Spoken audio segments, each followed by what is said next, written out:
First thing I'm going to do is I'm going to add my ready-made kefir into my jug up to about 250 millilitres. Then I'm going to put in about a tablespoon of mixed seeds, ground mixed seeds, followed by a very generous spoon of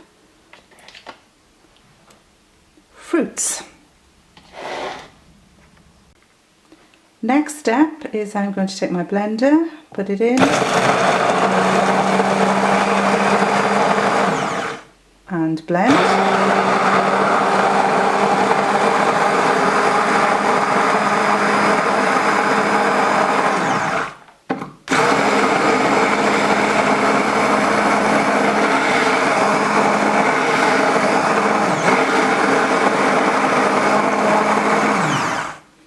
Done.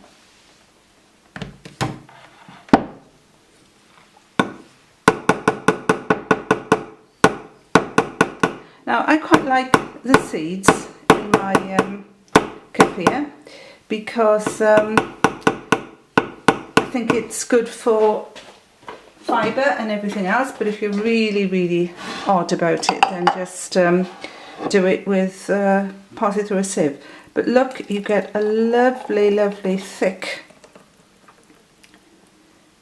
shake which tastes delicious. So I suggest you drink and enjoy.